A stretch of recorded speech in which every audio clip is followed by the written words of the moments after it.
নমস্কার, কেমন আছেন সবাই? রূপকথার নতুন একটি ব্লগে আপনাদেরকে অনেক স্বাগত জানাই। অন্যদিন তো সকাল থেকে ব্লগটা শুরু করি, তবে আজকে আমি আমার রাতের রুটিনটা আপনাদের সাথে শেয়ার করব। আর সন্ধ্যে থেকে আমি ব্লগটা শুরু করছি। অনেকেই আমার কাছে বলেছেন যে দিদি আপনার ঠাকুর ঘরের ট্যুরটা একদিন দেবেন, তো অবশ্যই দেব, কারণ এই মধ্যে না সময় হয়ে উঠছে না, সেই জন্য না দিতে পারছি না। তবে খুব তাড়াতাড়ি ঠাকুর ঘরটা কেমন, কিভাবে আমরা সিংহাসনটা রেখেছি সবটাই আপনাদের সাথে শেয়ার করব। আর আমার রাধা মাধবকে দেখলে না মন পুরো জুড়িয়ে যায়।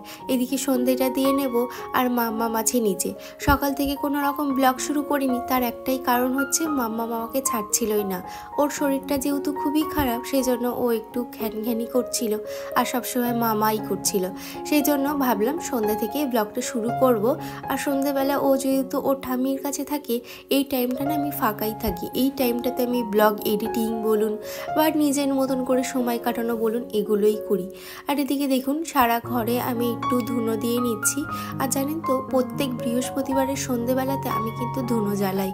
এতে করে কি হয়, সংসারটা মঙ্গল হয় আর অনেক নেগেটিভিটি কিন্তু কেটে যায়।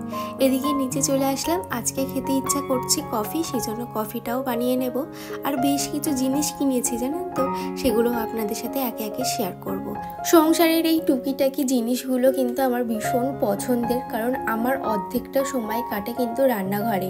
তাই জন্য রান্নাঘরে টুকিটাকি জিনিস দিয়ে যদি আমি পুরো সংসারটাকে সাজাতে পারি, তাহলে আমার ভীষণ ভালো লাগে। আর এটা কিন্তু সম্পূর্ণ আমি আমার বাজেটের মধ্যেই রেখেই করি, মানে সংসার খরচে টাকা দিয়েই আমি নিজে সবগুলো পূরণ করি।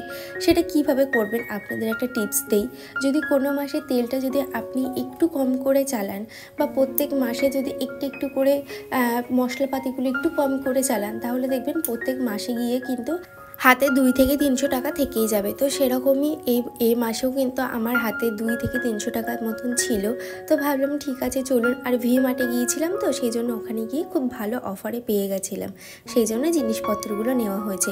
আমি না এইভাবে টুকটুক করে যখন সেভিংস করি, তখন কিন্তু সেই জিনিসটা বা সেই টাকাটা দিয়ে কিন্তু আমি কিছু একটা জিনিস কিনে নেওয়ার চেষ্টা করি, বা সংসারে যেটা প্রয়োজন বা নিজের শখগুলো বলতে পারেন। সবসময় সংসারের প্রয়োজন না থাকলেও নিজের শখ থাকে যে এই জিনিসটা কিনবো, বা এই ডিনার সেটটা কিনবো, বা এই বাটিটা কিনবো, কিংবা কাঁচের কাপ কিনবো। আমরা যারা হাউসওয়াইফ, তারা কিন্তু নতুন নতুন রান্নাঘরে জিনিস নিয়ে নাড়াচাড়া করতে প্রচণ্ডভাবে পছন্দ করি। তাই আমি বলবো, সাধ্যের মধ্যে স্বাদ পূরণ করতে চাইলে কিছু কিছু জিনিস অবশ্যই মেনে চলবেন। আর এই টিপসটা আপনাদের কেমন লাগলো সেটাও জানাবেন। এই স্যুপ বোল সেটটা কিনেছি, কেমন লাগছে। এতে 4টে কালার আছে আর প্রত্যেকটা সেটের চামচও আছে।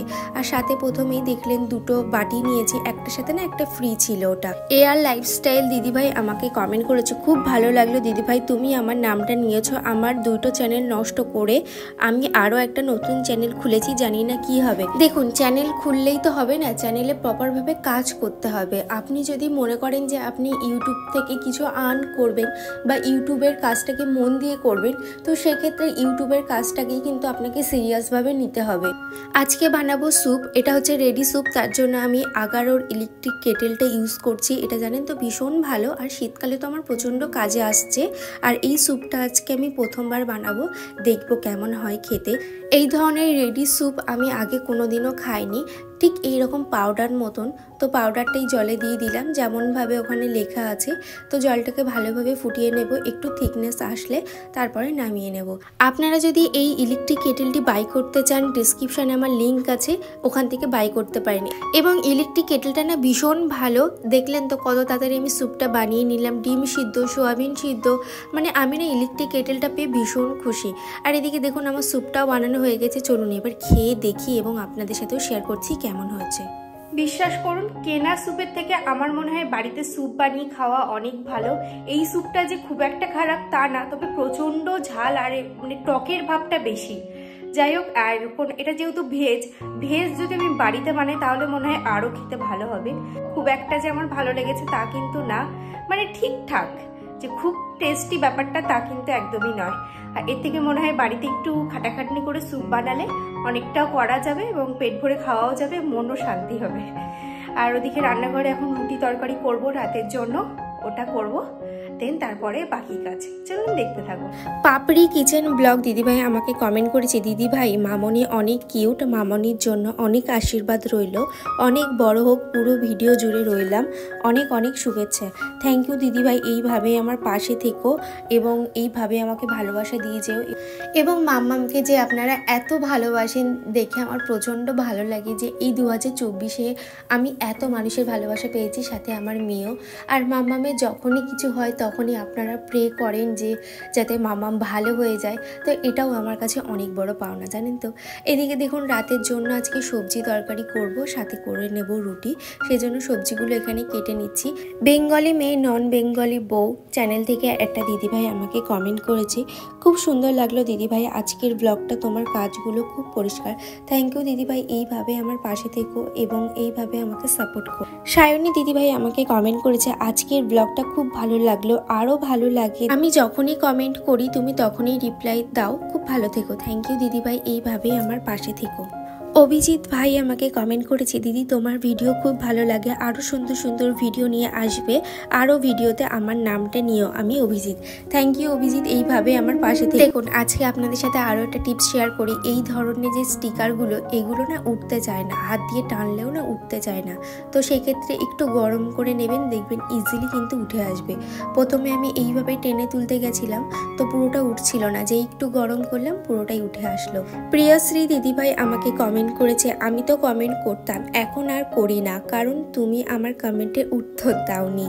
আশা রাখছি আজকে আমি ফার্স্ট কমেন্ট করলাম, তাই আমার কমেন্টটা পড়বে। কি বলুন তো, সবসময় না মানে কমেন্ট পড়ে ওটা হয় না, তবুও আমি চেষ্টা করি প্রত্যেকের কমেন্টের রিপ্লাই দেওয়ার, কারণ এই ছোট ভিডিওতে না অতগুলো কমেন্ট পড়ে ওটা হয় না। প্লিজ আমার ওপরে কেউ রাগ করবেন না। রুমকি বিশ্বাস দিদিভাই আমাকে কমেন্ট করেছে, দিদিভাই তুমি কেমন আছো, দিদি তোমাকে আমার খুব ভালো লাগে আর আমার নামটা নিও। হাই রুমকি, কেমন আছো তুমি? আমি তো ভালো আছি, তবে মাম্মামের জন্য একটু আপসেট, মাম্মামের প্রচণ্ড শরীরটা খারাপ, মাঝে মধ্যেই জ্বর আসছে, তো জানি না মানে আবারও গ্যাপ চলে যাবে কিনা ভিডিওর মধ্যে। তো এইভাবে আমাকে সাপোর্ট করো এবং এইভাবেই আমার পাশে থেকো। আপনাদের কমেন্টগুলো পড়তে পড়তে দেখুন আমার রাতের কিন্তু স্টেপ বাই স্টেপ কাজগুলো করে নিয়েছি, ফ্রেশ হয়ে চলে আসলাম এবং রাতে স্কিন কেয়ার করব। আর এখানে আমি ল্যাকমির পিচ মিল্ক ক্রিমটা ইউজ করি রাতে শুধুমাত্র, আর বোরোলিনটা তো আমার থাকেই থাকে।